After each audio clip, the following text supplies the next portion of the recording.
Hello viewers, Lipi's cuisine থেকে স্বাগতম। আজকে আমি আপনাদের জন্য একটা সুন্দর রেসিপি নিয়ে এসেছি। প্রথমে আমি আপনাদের এটা আমি সাবুদানা আগে রেডি করে রেখেছি।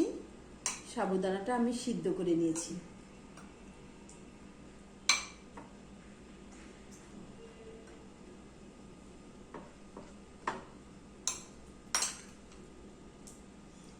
এই রেসিপিটা আসলে খেতে অনেক টেস্ট। তারপরে আমি এখানে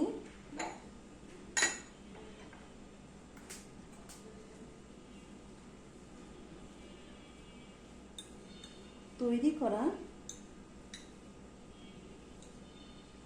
মিষ্টি দিয়ে দিলাম। এটা আমার একটু দানাদার মিষ্টি। এই জিনিসটা আসলে দিলে পরে খুবই সুন্দর লাগবে খেতে। এটা আমি নিজেই তৈরি করেছি অবশ্য বাসায়।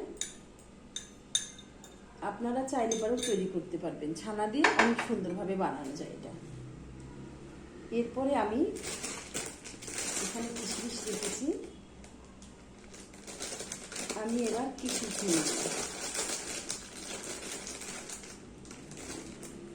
কিশমিশ দিয়ে দিলাম।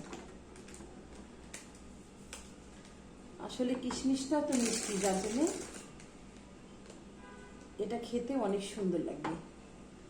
কিশমিশের পরে আমি এখানে রেখেছি বিদেশি কিছু বাদাম। এই বাদামগুলো আমি এর সাথে অ্যাড করে দেব।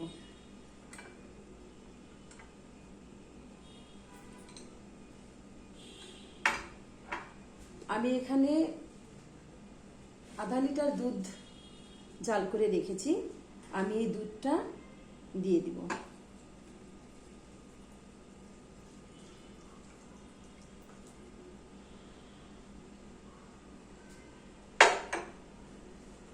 দুধটা দিয়ে দিলে কালারটা অনেক সুন্দর আসবে এবং খেতেও সুন্দর লাগবে। আপনারা কখন এটা খেয়েছেন কিনা জানি না, তবে এটা খুব সুস্বাদু একটি খাবার। এটা খেতে খুবই সুন্দর লাগবে। এটা আমি সবসময় বানাই, কারণ আমার বাসাতে যখন ছোট ছোট বাবুরা আসে বেড়াতে, আমি তাদের জন্য তাদের উদ্দেশ্যে এগুলো বানাই। আর বড়রা তো আসলে পরে সেটা তারা খাইয়ে এটা বানাইলে, কিন্তু বাচ্চাদের উদ্দেশ্যে আসলে এটা বেশি করা। তারপরে আমি এখানে পাকা আম দিয়ে দেব। পাকা আমটা দিয়ে দিলে জিনিসটা আরো অনেক সুন্দর হয়ে যাবে।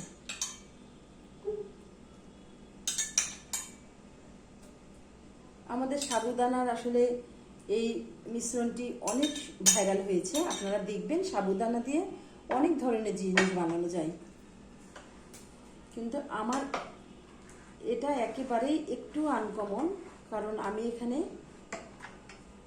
কর্নফ্লেক্স দিয়ে দিচ্ছি।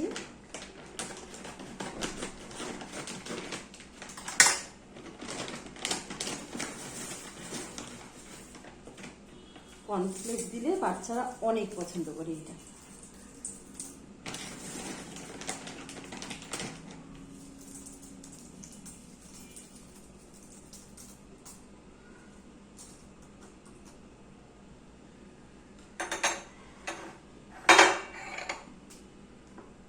তৈরি হয়ে গেল আমার সুস্বাদু খুব সুন্দর একটি কর্নফ্লেক্স দিয়ে দিলবাহার